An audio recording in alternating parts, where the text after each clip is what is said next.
Bada bing, bada boom. It's Wine Wednesday, and we have a ton of Canadian wine open. A lot. So stop by. Let's hear what's in your glass. We'll share what's in our glasses.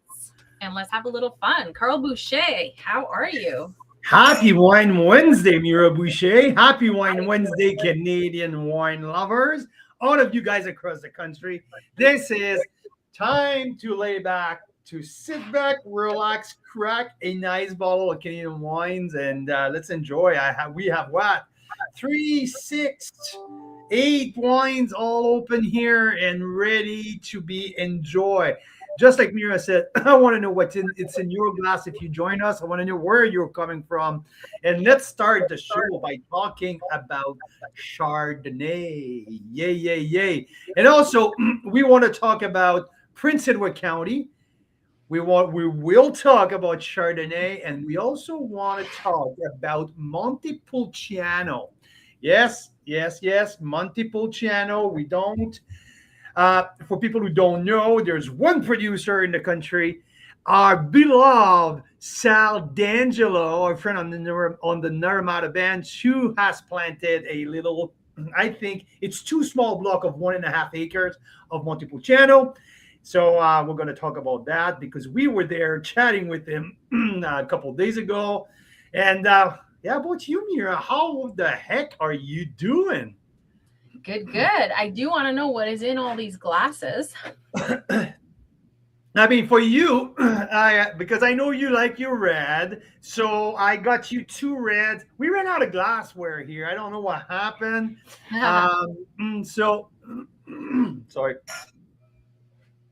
So, in my glass, I have 3 Chardonnays. In your glass, you got a Pinot, a Chard, and a Montepulciano Merlot. So I made sure that you had the big dog. So I had to make sure that you got the big and bold one. I will start to talk about the Chardonnay and taste these 3 fantastic Chard that we went on YouTube for a couple days. So here, people are tuning in right now. That it's awesome. Lisa and Jared here with Bellatera 24 Wild Ferment Riesling. That's a wine that I called the sex wine. Yep. And the Stacy and Jeff in Ottawa, good job. So they are on the Chardonnay bandwagon, just like I am right now. So awesome. The 21 Southbrook, the Kelta Vineyard Chardonnay. Good job. I love to hear that. And Daryl, let me guess, Daryl, are you tasting tonight some Pinot Noir? Maybe some Westcott 2019. Just saying. I have a feeling. There you go. That's the reserve. Awesome. So, Daryl, you inspired me when I saw your text earlier. You had the reserve 19. So I went in the cellar and I got my hand on, and how about we start with that, Mira? Okay, I feel like starting with Prince Edward County. How about we start with what we have in your glass, girl? The lighter wine from your glass. I'm going to pour that as well here. A Trail Estate. It's called the Revival Pinot Noir from the 2020. So it's from the Melville Run Vineyard, the Revival Pinot. That's interesting. You're frozen there. That's pretty funny. At least your eyes are open on the frozen picture. Hey, there you go. You're back. No, maybe when I go to a different screen. Okay, I can't. That's all good. That's all good. No, you know, sometimes when we get frozen in a really awful way. But you were pretty graciously frozen, so no problem there at all. So yeah, because we are going to Peck. We're going to Prince Edward County the first weekend of May, and I just felt like to open the last bottle of Prince Edward County wine that we had in the house. We have that for a while. And speaking with the team at Trail Estate, so that is an option on our trips, and we would love to stop and see Mackenzie Brisebois, the winemaker, while we're touring with our people on that weekend.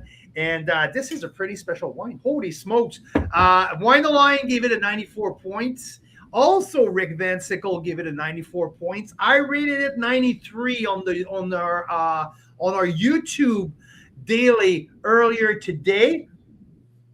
And I love the dirty nose in there. I really love the dirty nose. But how about, let's not talk too much about this specific wine right now. I want to touch base about the trip, Mira.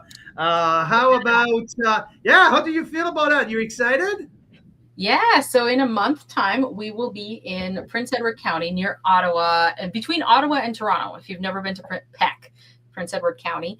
And, last week in April would have been perfect. Yeah, looking at it, I'm like, maybe we should have gone last week in April because we have a hockey tournament right after.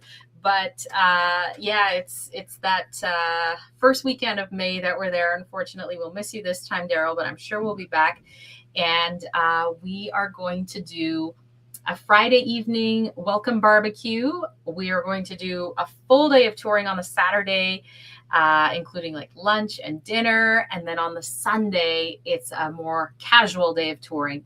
So in total, we'll go to at least 5 or 6 wineries over the course of the weekend. But we're also inviting the winemakers to our barbecue and to our dinner. So that's kind of fun. Whoever is able to come will come. We're encouraging them to bring whatever wines and barrel samples and things that they think would be interesting. I know there's a tasting group that have been members for quite a while in that region. So they'll be stopping by. So that's going to be pretty cool to meet everybody. I think we have some members coming from Ottawa, from Quebec, and from Toronto.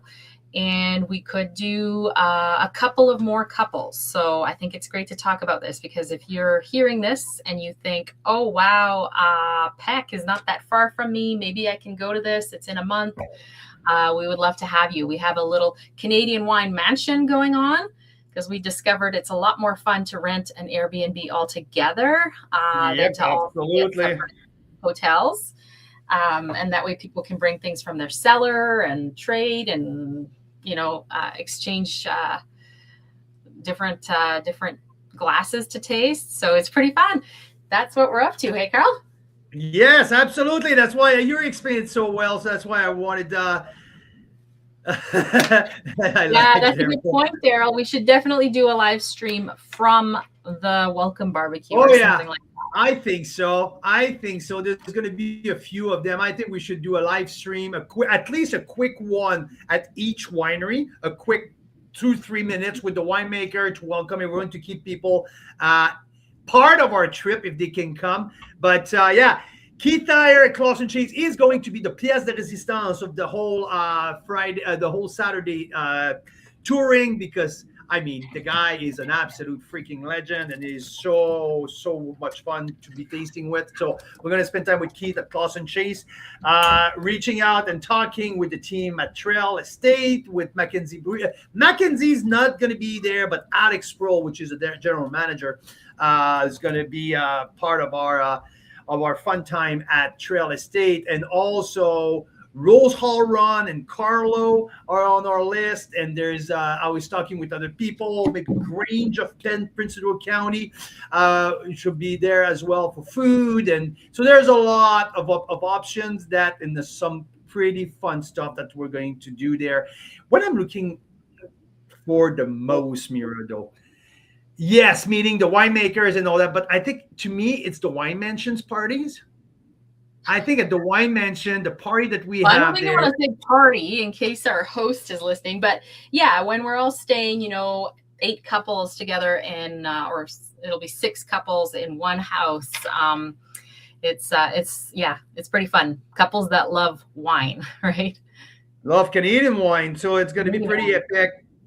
Yeah. And we hope to include more of the local as well. They can join us during the Saturday and follow along, because more is the merrier when people can meet new people and share new experiences with wine lovers. It's always a lot of fun. So we're looking forward to it. It's the first weekend of May. And in my glass, in Mira's glass, this is from the Revival. It's called the Revival Pinot Noir. So the story behind that is in the Melville Road vineyard, there's a full block was completely dead. And they revived a one little block right by the cliff. And Mackenzie and the team at Trail Estate believe that this block should be an absolute beauty. So they worked for a couple of years to revive that block. And I think it's all the way back to 2018. It started to produce again, and it started to be like to show a lot of potential. In 2020, they bottled something like I think 50 bottles of that, and the result is absolutely fantastic. I mean, dirty and old word as it gets. I love that. I love the earthy nose. I love the even the little hint of VAs coming out. This is truly old world dirty Pinot. I love that. But there's also the 2020 component who comes to the equation as well, with the ripe fruit, the dark cherry. The cranberry is not necessarily pure clean cranberry. It's more of a cranberry jam. But drinking so freaking fantastic right now. Whoa, these smokes, that it's fun. That is awesome. What do you what do you think of that Pinot, Mira? Well, let me see if I have the right glass. Hold on. Yeah, you said I have a Pinot and a what? And a Montepulciano, so it's pretty hard to mess it up. Like if you look at the one who's not the clean, the lighter delivery is your Pinot. The big and compact one is your Montepulciano. They're both pretty light. Are you sure that's what you gave me? No, I definitely gave you some of that, and there's no. Okay. Well, maybe you left it on the way and you ended up by the Pinot I gave you earlier and the Pinot that I just gave you. Maybe that's what's happening here. I'm gonna bring them to you. Because I'm gonna bring them to you. I don't think I have a Montepulciano here. So there you go. We're gonna give you some Montepulciano if you don't have any. So we've been tasting wines most of the day. So there might be some switch happen here or there. So Lisa, you're talking about a Syrah Vertical. Sounds amazing. Oh, I guess that the news. Oh yeah, Mira, this is the Montepulciano here. That's the color. Oh yeah. Well, there was just so little left in my glass. That's right. And we're gonna fix that right that way. Yeah. There you go. Now you can see that's pretty. Here we go. That's pretty hard to miss right there, right? So Lisa, you're talking about the Syrah Vertical. So I guess that the cat got out of the bag. Someone somewhere have leaked some information. I don't know where's that come from. Maybe that would be me in the comments just now. No, that is so excited. I am so thrilled. So I was on the phone with Shea Code, which is an incredible Pinot Noir producer here in the Okanagan Falls, and Shea has a tiny little block of Syrah. He's been making Syrah in that block since 2019. Micro production. We talk about like 50 cases every year. In a big year, 100 cases, maybe 2 barrels. But he called me up this week and said, Carl, I think we should bring your group to the winery this summer. I'm like, holy smokes, you're reading my mind, Shea, because we have some special people who are coming over August long weekend. It's that special lady's birthday. Every year we do something awesome that weekend. He said, okay, I was thinking of doing a Syrah Vertical and to taste the new one in barrel. I was like, I think you dialed the right phone number. Mira, come here. So he really got us excited. So this is in the works. So the weekend of August, I don't know what the date, first, second, third. So it would be the second. So they're going to get back to us in the next week on if that's a true possibility. They're checking all their calendar and their inventory. For sure, I don't think you would be able to buy much wine. They don't have a lot of wine right now. But I think we could at least taste through a vertical, which is so exciting because we recently, how this came about is with our daily YouTube channel challenge. By the way, if you're on YouTube, please hit that subscribe button. Our daily YouTube challenge, we want to get to 1,000 subscribers. We opened the second vintage ever of Syrah from Code. The 2020 Code Syrah, right? Yeah, and it was spectacular. I mean, we tasted it was awesome. New release, or might have even been a pre-release when we tasted it in 2022, and it was 92 points. Like, it was really, really great. 93, really, I think. Promising. And you had given, you originally gave it 92 points, and then you said 94 points when we tasted it again, which honestly, like, Carl's scores don't change that much over time. Usually, sometimes it's like an extra half a point. Even if he doesn't remember his previous score, he'll give it a score, and then I'll go back and look, and it's like the same score. Like 90% of the time, it'll stay the same, even 5 years apart.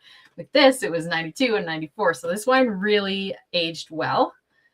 And then, of course, it got us chatting with Shay and Harley Code at the winery. So that's how this vertical idea came about.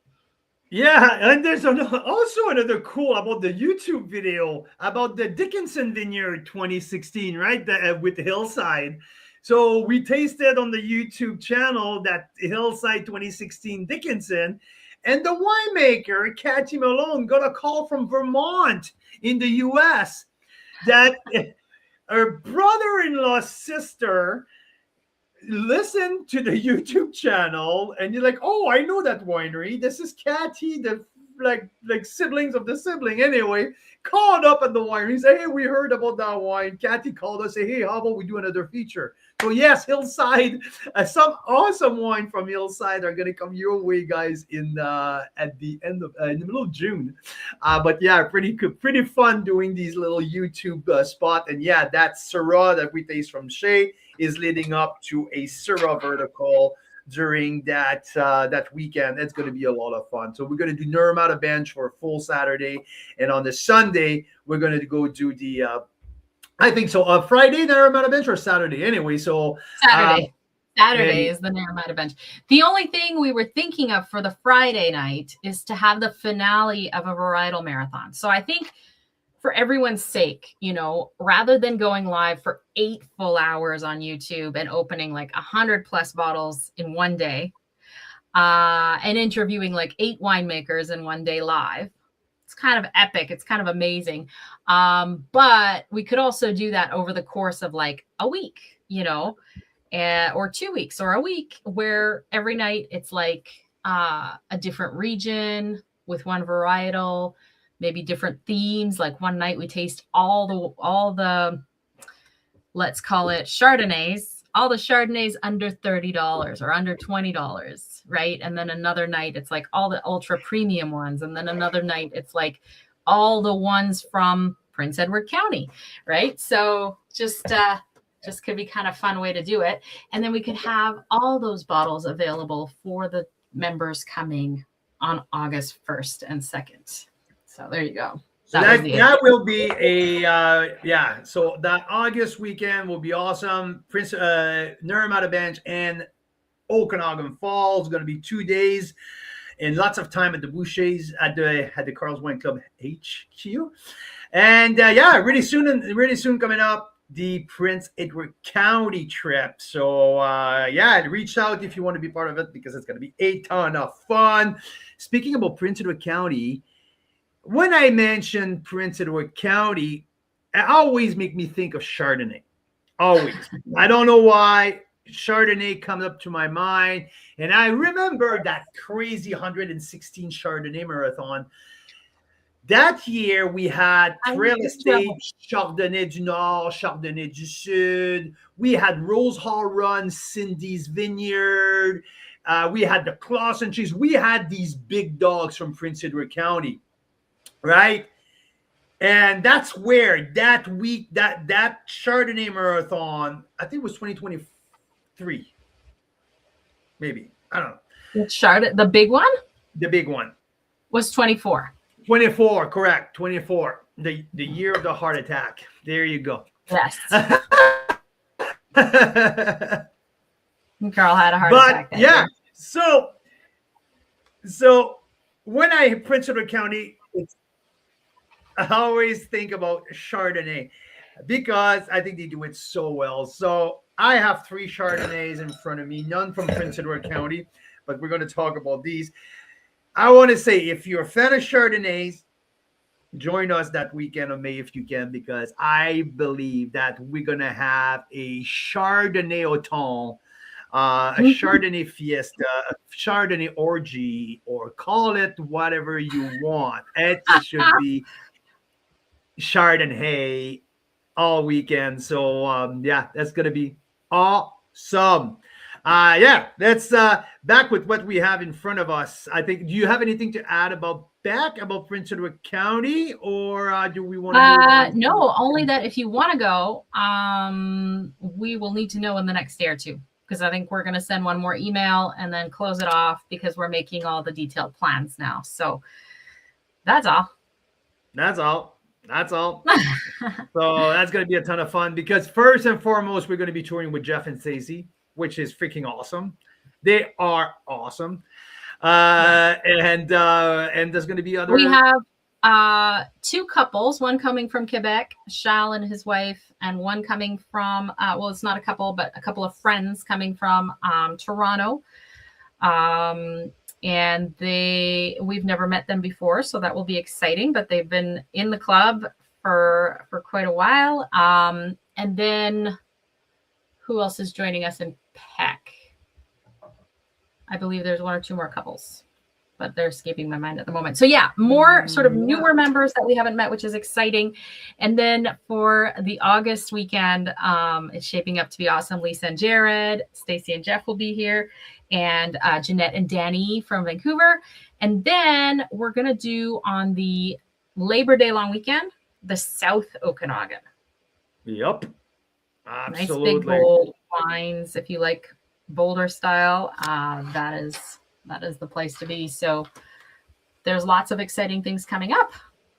Lots and lots and lots. And now, so because trips, I mean 2 months from now we'll be in Burgundy, so that's going to be epic as well. Truly no doubt about it. Woohoo! Speaking about Burgundy, let's talk about Chardonnay, because there I have 3 in front of me. Mira, you have 1. The one you have is the 2018 Ice Cellar. Because I thought it was so. I've tasted 2 nights ago for the first time the Roche wine Tradition Chardonnay. So we tasted that 2 nights ago on our YouTube spot, and I mean, Roche always fascinated me since we started here in the Okanagan, and we've never really been in contact with Penelope and Dylan, which is an awesome couple. She is from the family who owned Chateau Carmaubriand. So Chateau Carmaubriand used to be part of Chateau Haut-Briand in the Pessac-Léognan region in Bordeaux, the very famous Pessac-Léognan, very historic Chateau Haut-Briand. At some point, the estate broke, and they had a small parcel who went aside and purchased by Penelope grandparents, and it was called Les Carmaubriand. So Penelope was born at the estate. When she moved out in 2005, she was running the winemaking with her dad. So her grandfather built the program. Really, Pessac-Léognan started with some really cool thing there. They are Merlot Cab Franc heavy with some Cab Sauv. So anyway, long story short, she grew up in Bordeaux at the chateau, at Les Carmaubriand. She met Dylan, her husband and father of children, in New Zealand. And Dylan is a Vancouver native who went to Burgundy to do some bicycle works, because he was a technician on bicycle, and he lived in Beaune for 5 years, and he learned winemaking there while he was there. So here you go, a lady who grew up on an estate in Bordeaux, met a Canadian who spent 5 years in Beaune in the vineyard in New Zealand, of course. And they moved to the Okanagan and purchased a 4-acre property in the Okanagan. And now they're making Bordeaux style wine, Burgundy style wine, right facing the lake on the Okanagan Lake. And they make some outstanding wine. We're going to feature them in a month, this month in April. So starting in 9 days, we're going to feature Roche. And they're going to be live with us for Tasting Thursday at the end of the month. So it's going to be Roche month coming up soon. That will be announced soon. And funny enough, we're talking about Prince Edward County. We might be in Prince Edward County when we are tasting the Roche wines with members for Tasting Thursday. So, and the fun thing for the month of Roche, we're taking it to a total another level because he studied wine and lived in Beaune. She grew up on an estate in Bordeaux. And they had a partner who was fascinated about Syrah Viognier. So we have three packs available. The Rhone pack, the Burgundy pack, and the Bordeaux pack. For that, and we have, and I was able, Mira and I, Carl, them up and to have a 6-pack library as well because they have a pretty good library. So it's going to be an epic month with Roche because we have wine from all styles, some Syrah. Well, and also, they were making sort of a separate line of wine that was only available in restaurants, and those are the best, you guys, because what happens with these lines, like Stratus has the Alto, right? A delicious wine.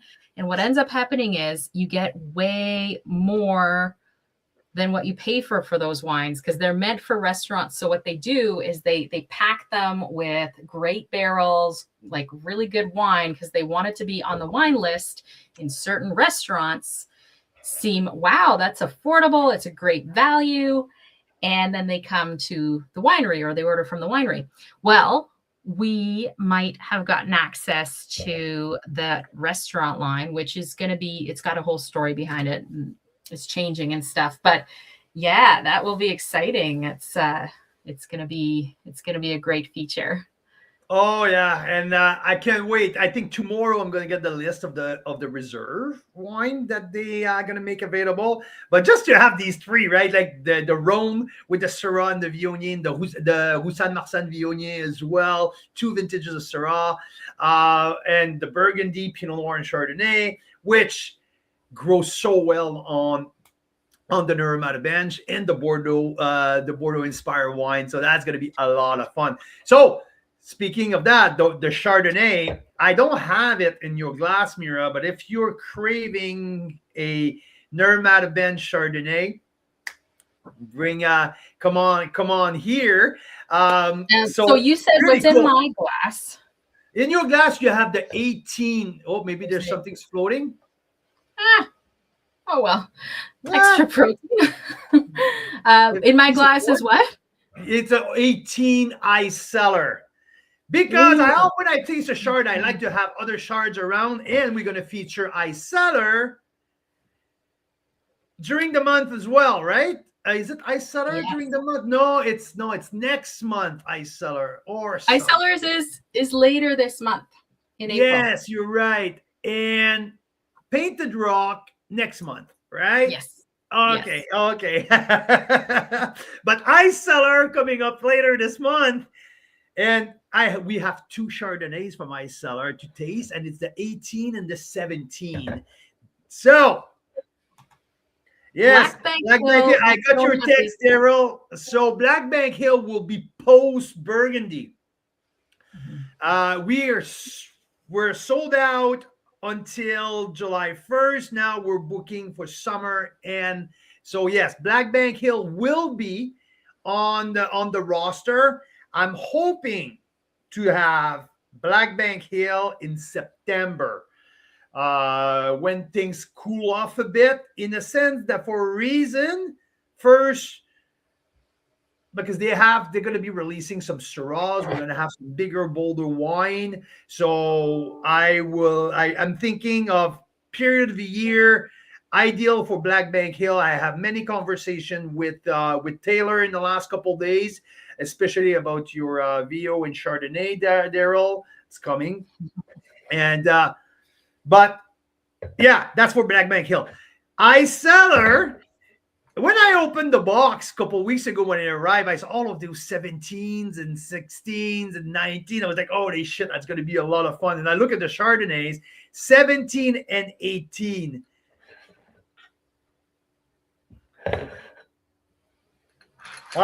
These wines are so cool. And to have the Neuromatic Roche in the middle of those two has just shown me so many. It's such a different style. It's really interesting. The 17 Chardonnay is really complex and really compact. And the 18 is developing to be super fruity. Yeah. So when we had the 17 and 18 together, I was like, oh, if I had to choose, I would be choosing the 17 all day. So amazing. But now on the third day? Second day. I opened them yesterday. Second day. The 18 is growing on me. 18's fruit is very fruit forward. It's really awesome. I'm just learning that vintage 2017 in Niagara is an outstanding vintage. Started super rainy. And people thought that's going to be a lost vintage. That's why it's such a sleeper. No one talk about it. It's not like 2016 or 2020 when it was dry across the board. And everyone knew by August that if Mother Nature doesn't fuck it up at harvest, it's going to be an incredible vintage. Everyone had so much doubt. But when September hit, September and October had zero rain. Dry, slight wind, and beautifully sunny and warm September and October, all the way in early November. So the vintage was made in the last 2 years, in the last 2 months of that vintage, and it happened to make some incredible wines. So I'm just learning that because I tasted the 17 Reserve Cab from Iceller. It would absolutely kick my ass. It was just so awesome. And now that 17 Chardonnay, I think that 17 Chardonnay is in its prime, actually in its prime. But so good right now. That's my two. But I have to get back to the Roche because you know what that wine reminds me? What?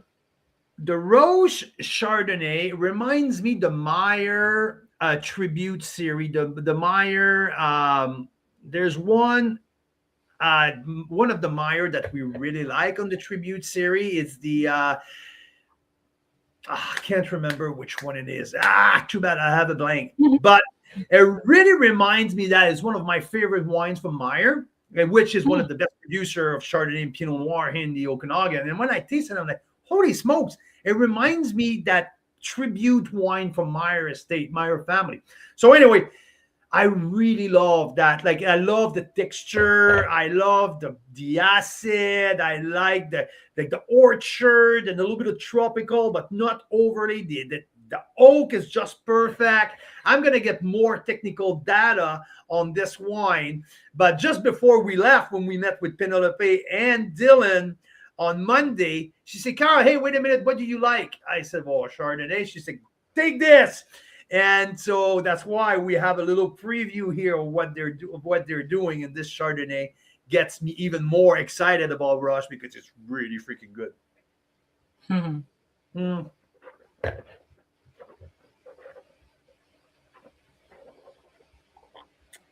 If I get to benchmark that right out of the gate, this is definitely 92 plus for that Chard. And it's well priced as well. Like, I think, is it under 30 or just around the $30 mark, Mira? Tell me again the exact wine. I'll look it up. Roche Chardonnay 2022. It's the tradition, right? I Yeah, doesn't it's the see Tradition anything. Chardonnay, and it's 38. Oh, 38. Okay. 38.90. But I don't know if 38. that's plus tax. Let's see. 38.90. That's mean is that you add the 10 cents for the deposit, so So 39. it's 39. Yeah, that's including tax. 39 including tax. So yeah, it's like a $34 BC wine or something like that. Micro cuvee from Meyer? No, it's not the micro cuvee. No. Micro cuvee is from the fruits from Okanagan Falls. It's darn it. And I don't want to freeze, so I'm not going to change my my screen here. Anyway. But anyway, thank you, Daryl, for the inspiration here. But no, there's something. Anyway, love that. I love that that Roche Chardonnay. Very nice. No, McLean Creek, it's their estate. No, thank you. And let's talk 2018 versus 17. Yeah, so Stacey and Jeff are saying they have yet to find a wine from ice cellars that they don't like. It sounds like they like a lot of those wines, and I can't blame you. We've been tasting through a bunch of them, and they're really good. They really are. Well, we discovered them 4 years ago, I think, in 2021. What's that? 5 years ago, almost. Yeah, I mean, times fly by, and I still remember my first tasting in when we were in Niagara the first time I met Marcel. Yeah, Marcel organized a tasting with Adnan, and when I walked there, he had a full table set up, and we had I think I tasted, I don't know, 25 to 30 wines from my cellar the first time sitting there, and it was just an incredible experience. And now, I mean, like, you see what I have behind me here, right? I mean, this is the Syrah. I have Syrah 2020, Wayana Wanda 2016, Arena 2016. These are all wines that are going to be available. And that super awesome barrel reserve. I think it's the 2018 barrel reserve. I think it's a $40 wine. This their entry level. I can't wait to review this one again because it's not like, yeah, there's so much good stuff coming up with Ice Cellar. So going back to Meyer, because now you have me curious. You said it's not the micro cuvee, it's not the McLean Creek Vineyard, it's not the block. Yeah. Okay, so it's something rare, and you tasted it. It's the tribute. Oh, but it's. Oh, you're on it. Now your eyes are closed. Well, maybe we're wondering if Mira's sleeping on this one, but. No, I was trying to look it up on our website, and no, I don't see it. Like, you didn't record in the system. You didn't record the notes that time, but I'm sure you've tasted it, maybe at the winery or something. Oh yeah. It was in the special box that Jan brought for us at some point. Oh, was that the one we had in some kind of? That's the one I wanted to bring. That's the one I wanted to bring in Burgundy. Ah, okay. There you go. Well, we'll see. So yeah, there's always these special, ultra special bottles that very few people I know, hear right? about. They're never on the website. They're never on this. No, they're not, because they're short on Chardonnay right now. They only have like like the Columbia River now just came out, and they're still on the micro cuvee, and they don't have the special block. So we'll see what we will do. But that's the micro cuvee. Absolutely. It's the Old Main Road Vineyard. That's it. That's exactly it. The Old Main Road Vineyard micro cuvee. Yeah. The micro cuvee is the one from different vineyards. It's the one from the vineyard on the Ramada Bench. There you go. That's why it makes so much sense. There you go. I'm saying that it tastes like the micro cuvee. Because the Old Main Road is in the Ramada Bench Vineyard. Bench Chardonnay. That That makes was the sense. first guess. Okay. Yes, your There first you guess. You go. got it, Daryl. You got it. Oh, and so Daryl also mentioned, I don't know how I missed this. Black Bank is doing a sparkling release as well. Sounds like. So if we feature them later in the year, we'll make sure we get in on that. Sparkling and Syrah. Interestingly enough, we tasted a Syrah from spring release. Spring release, Mira. Yeah, not sparkling. Oh yeah, for you, yeah. If you wanted to get more wines, and you already have a package on like there, I think, on hold for you there. Yeah, we've talked about that. I think with you, Daryl. There's like 9 bottles or something. Yes, 9 bottles. Yes. Yeah. But the Syrah from Black Bank Hill is kind of fun. We tasted the Syrah from that vineyard because it was made by Jeff Moot. By Mark Pfister. No, Jeff Moot. Divergence wine, and we haven't tasted it yet. We tasted this Chardonnay made from the Grimsby Hillside, and the Syrah from the Black Bank Hill Vineyard is still in the cellar. We're gonna taste it in I don't know exactly when, but coming soon. So, yeah. Amazing. So these Chard, 2017 and 18 made by the same winemaker are very different. Okay, let's be more precise. Very similar in terms of style. They always had that little nuttiness, like that little nutty almond cookie, truly barrel, like that barrel aspect of ice cellar on Chardonnay. It's very unique to me, and they both have the same.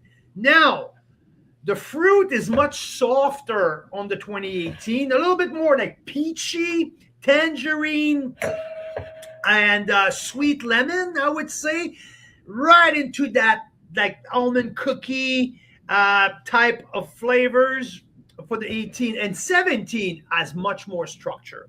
17 almost had that like little not tannin, but like that dryness and super structural, higher acid for the 17, more complexity, more length, definitely more length. Like the 18 is more on the front palate, juicy, slutty, if I may.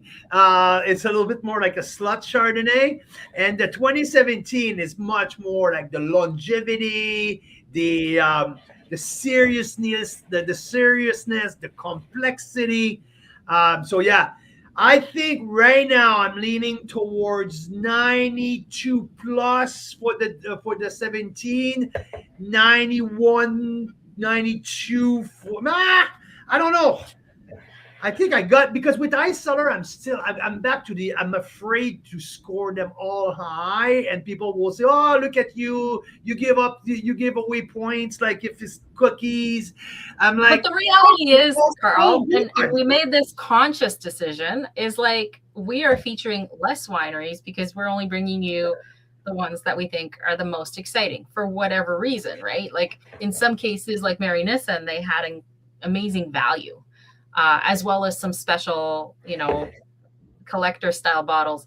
Ice Cellars was always a collector type of winery, right? But they do have some accessible ones, like the one you're saying that we're going to crack open very soon and score. So okay, here. 18 ISO doesn't have the length and the complexity of the 22 Roche, though. Really? No, Roche has much more tension in it, but it's such a more recent bit. Like it's 4 years younger, right? So I have to put all that in consideration. I think they're fairly the same price.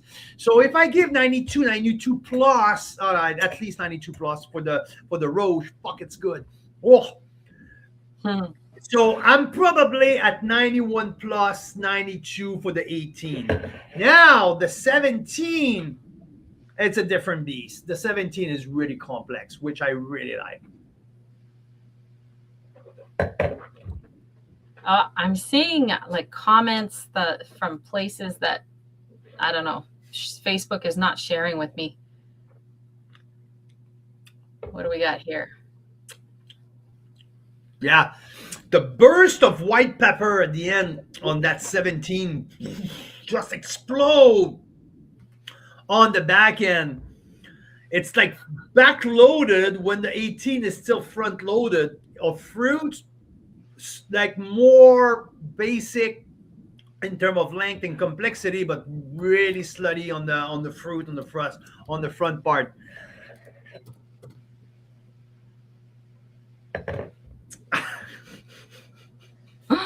Like your wine's young and feisty, Carl. Yes, I sure do. I sure do. I sure do. Especially the feisty part. Uh-huh. Nice. Yeah. I think I need more time to score those wines, to really like put them side by side. But more we go forward, more the Roche Tradition is a very solid. It might be the most solid of the three, without saying that these two are not. I mean, super good, really solid. But the Roche Tradition, now been open for 3 days, and it's a young wine, so it kind of makes more sense, right? See what I mean here? 18 and 17 were better yesterday than today. The 22 now is starting to go strong, right? Does it make sense? So it does. So what you're saying is 17 and 18 you want to consume in the next couple of years. Yeah, exactly. And then they're not tired. Oh no, like it's this. The No, 17 has a beautiful frame of acidity. But I'm just saying that 22 is just getting stronger and stronger and stronger, like over the days. So, and if I follow Mira's scale, one is getting a higher score. It's empty. So, that's the one. I mean, maybe the proof is in the pudding, right? The proof is on the screenshot here, right? Yeah, well, they're all amazing wines, but absolutely, that's how I can tell. Like that Montepulciano disappeared first from my glasses. So much that there's a little bit left. I couldn't tell what it is, but okay. Tell me now about some of these other wines. Yeah, Daryl, but sometimes he goes through like a whole bottle in like an hour. Spitting because he loves it so much. So let me join you in our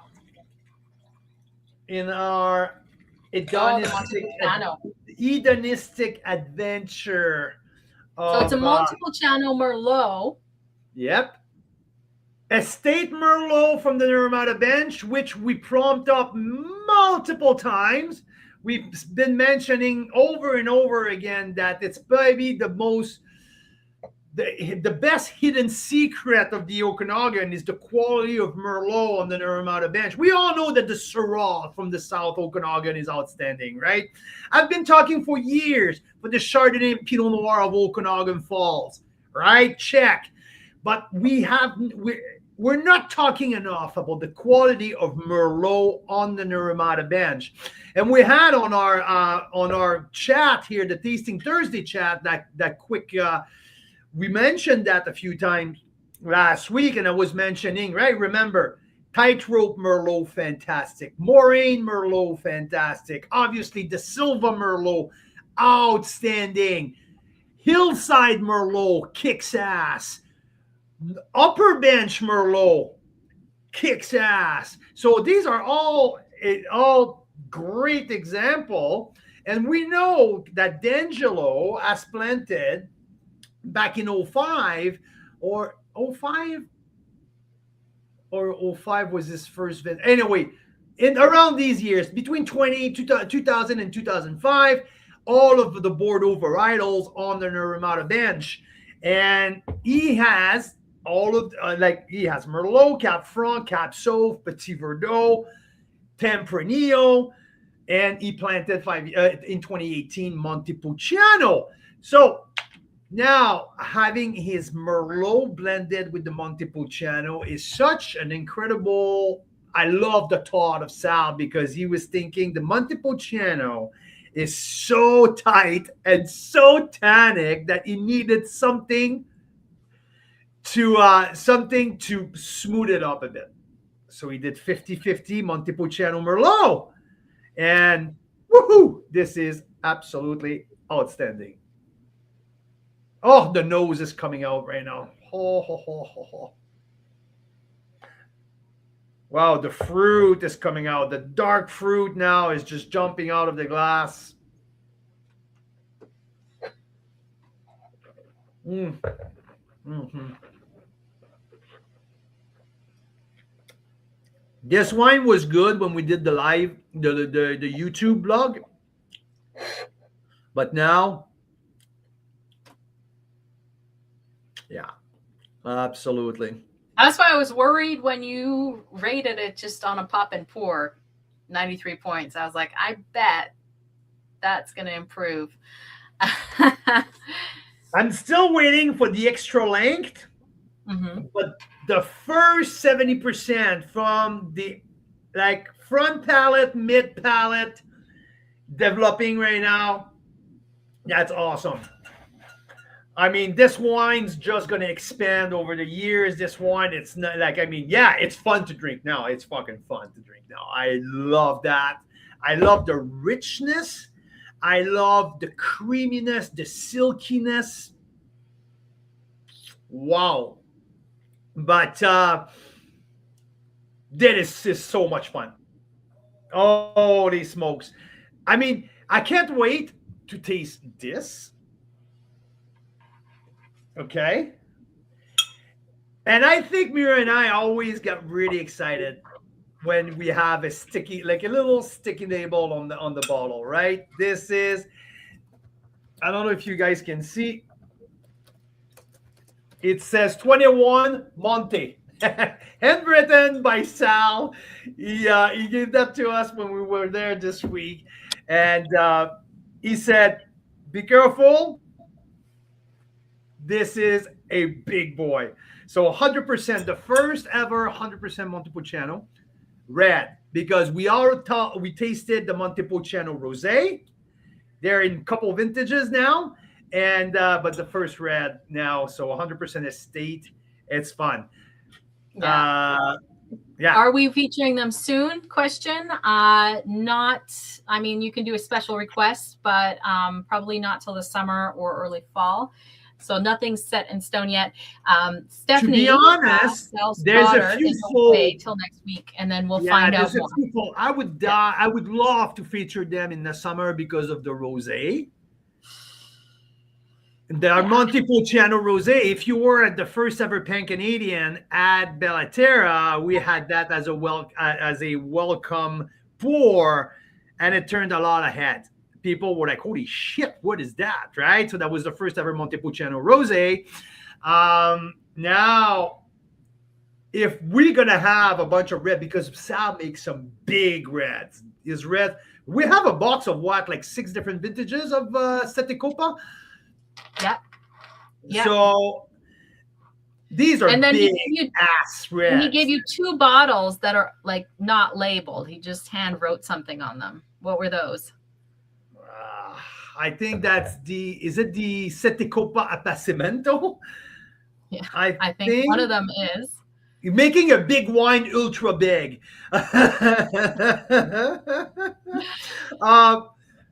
Yeah, there's a few different that I haven't seen. But so these are unreleased bottles, and Sal was just like, not sure if I'm going to let this one out yet, but tell me what you think. So I can't wait. I think we should open those on one of our YouTube daily lives, our daily shows. Yeah, the dark cherry is just coming out right now. Holy smokes. I don't know what's your plan tonight, babe, but woo-hoo-hoo.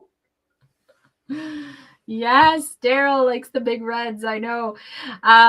What was the wine that we tasted recently that was 100% new oak? Didn't you tell me? One of the wines we tasted recently it was 100% new oak. So that's the ice cellar. The 2017 ice cellar Cab Sauv. What happened with that wine? It's a selection of the five best barrel of the 2017 Cab Sauv. After 12 months aging in neutral oak, third fill, all of the wines are sitting fermented in third fill. Okay. They selected the five best barrel and transferred these five best barrel into brand new oak for another 12 months. Oh, nice. So they had fermented and aged for 12 months in third fill. When they realized they were the top one, they switched them in brand new oak for 12 extra months. Oh, that makes sense, and that sounds... that's the reserve. Like a good plan. And I didn't realize we had a 17 regular in the cellar downstairs. I could have opened that one. I didn't know. I just noticed today when I was looking for something. It's like, 17. But so is the 17 Cab Sauv the one that we were oohing and awing about, and then some members dropped by a couple days ago and they were like, the 17 reserve. What is this? That's the one. Reserve. That is something else. And then we had a newer vintage, the 18, I think, and that one is great, half the price. Yeah. But I mean, the 17 was like, holy. That's a little bit like the 2 Chardonnay, to be honest. Yeah, the 17 is a special vintage. The 18 is a little bit more slutty. The 18 is easy drinking, fruit forward, not as complex. And you get to the 17, you're like, holy smokes, wow. So I'm just learning. 17 is like marriage material, and then 18 is a little more slutty. Is that what you're saying? A little more like a quick and, enjoyable. But what you doing tonight, right? But yeah. All right. And more I read about the vintage, it makes a lot of sense. And when you talk with Richard, we talk to other winemakers, the vintage is made in the fall. That's when the vintage is made, right? On the winemaker's perspective. Much harder to manage the vineyard during the year when it's more rainy, but if you have got a good vineyard crew, or if you're yourself a viticulturist, you manage that. And that's why Adnan was obsessed with numbers. And he had a crew managing every single row of the vineyard. And when you get to the fall, September, October, early November, and you got the perfect, and it's a little bit what happened with 2022. Very late start, and very late start, but the fall made up for the vintage. That's why some 2022s are absolutely fantastic. So here we are. But that Montepulciano. By the way, it's a wine at under $50, I believe. The Montepulciano Merlot? But it hasn't been released, is it? Oh, maybe. Well, I think he told me. Did he? Yeah, I think it's going to be something like at the most $52, something like at the most. Jeez. Yeah, this one I know for a reason. This one hasn't. Montepulciano Merlot 2020? Yeah, no, 21. 21. Well, I don't know where you got your information from. So his 2020 Montepulciano Merlot was $100. Okay. Unless I'm looking at like someone made this up. But Gismondi in 2023 rated at 88 points. Because Gismondi rates pretty much every Canadian wine under 90 points. But so winemakers or winery owners feel like they win the Stanley Cup when they got a 90 points from Gismondi. Yeah. So I don't know where you got a lower price point, but okay. It's not on their website. I think it's a pre-release, definitely a pre-release what you've got there. So we'll have to do some research on that. Yeah, we sure have to. But anyway, that's coming. Stephanie's coming back from her cruise on Sunday. So next week we're gonna have a conversation about when. But I know that our friend Sal is pretty excited to feature more wine and to be part of Carl's Wine Club again because yeah, he's just awesome. He's just awesome. We had some other great conversation with him this week, so it was fun. He also doesn't eat gluten like Carl, okay? Because it left him paralyzed for a number of years. So yeah, you got to be careful with that gluten if your body can't digest it.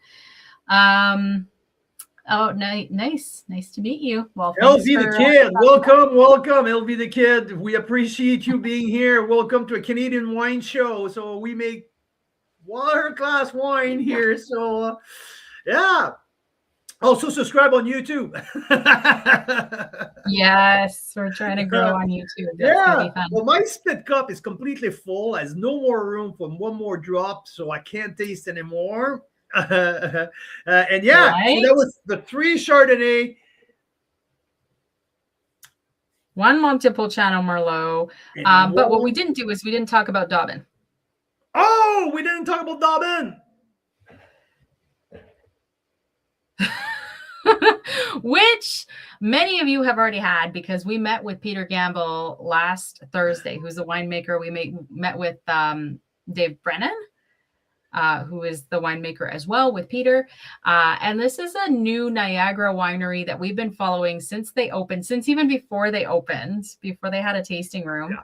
Because, I mean, Anne Sperling and Peter Gamble are like Canadian wine royalty. Like he literally started VQA Canada in the 80s. He was the first executive director.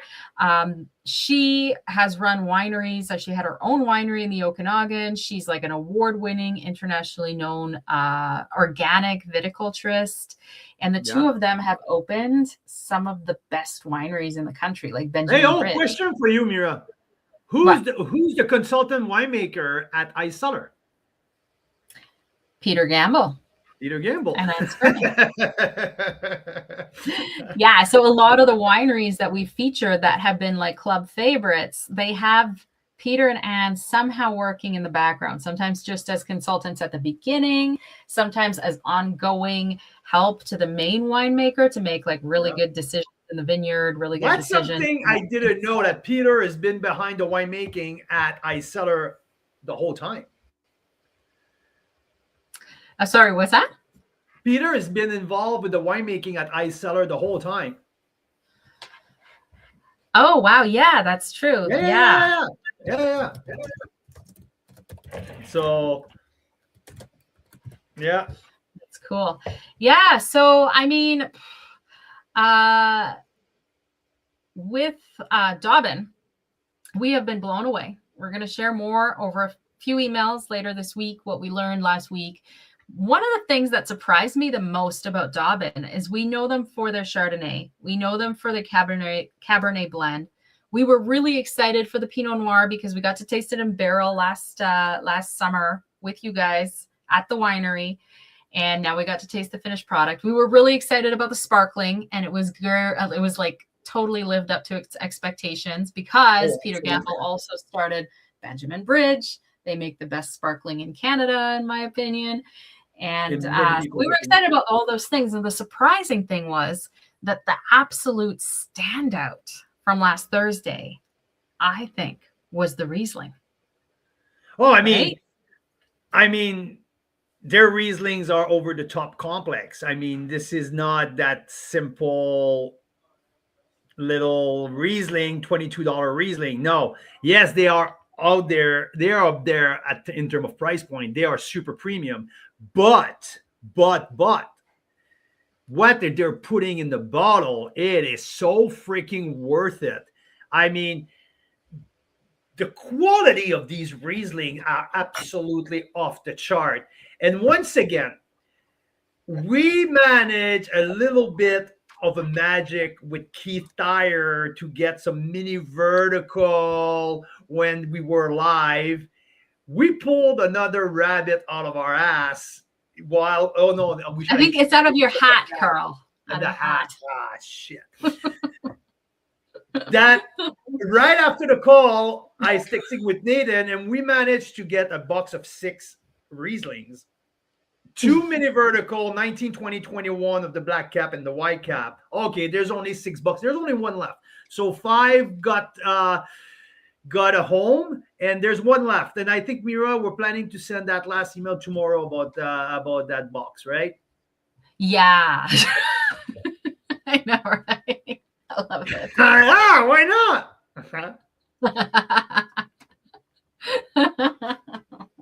I need you never know what you're gonna get. That reminds me of a slogan of a winery that sadly oh yeah went out of business within a year of opening. But when it opened, we were like, their slogan is "You never know what you're gonna get when you come to such and such winery," and we're like, I think they were going for spontaneity, but I think if you're a wine lover, that's a bad slogan. You never know what you're going to get. So needless to say, they didn't make it past year 1, sadly. No. But and I think that was our call when we drove by. And the funny thing is the name and the slogan in big letter right underneath, right? And we said, these guys are not going to make it 2 years. And they definitely were gone in a second. They were gone who approved that? Who approved that? Yeah, I mean, it'd be right? It'd be like saying, we always pull rabbits out of our ass. It was like nobody looked at that and approved it and said, actually, it's rabbits out of your hat. Okay, yeah. The slogan was literally, you never know what. I did it on purpose, though. I really did it on purpose. Okay. Okay. Well, I believe you then. Just to give us a good giggle because it's Wine Wednesday. That's it. We were way too freaking serious the whole time. Yeah. Barely no swear for a full hours. So I'm bored out of my mind. Boring. My Chardonnay is empty. I mean, you might as well start talking about rabbit on your ass. That's the show here, right so there. If you're new here, we go on every Wednesday and we talk about wine like this. So hit that subscribe button. No, so Dobbin, I mean, yes. Like it or not, I mean, there's some high price point there, but that's the concept. That's to develop the Grand Cru terroir of Niagara, which was definitely proven by what Pedro Perez found underneath in the soil with the calcium carbonate level. And I mean, they're just getting started. That's the special part of it. That's why I get excited with Dobbin, because we've been tasting Dobbin since the very beginning. And they are just getting started. Can you imagine that in 10 years? Wow. So good. Yeah, I know. So that box is very interesting. 2 mini vertical of 19, 20, 21. The black cap, the white cap. Really cool. And yeah, that's what we get. Very exciting. So we're going to be back on every night on YouTube only now. We're not going live everywhere, just on YouTube.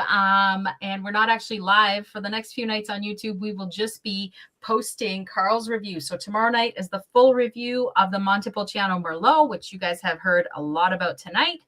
So the full story on that. And then we will keep opening interesting, rare Canadian wine bottles every day and posting those videos on YouTube for you guys. So stay tuned and we will see you again tomorrow. If you have any question about Prince Edward County, reach out. And yeah, that's we'll see you. Cheers.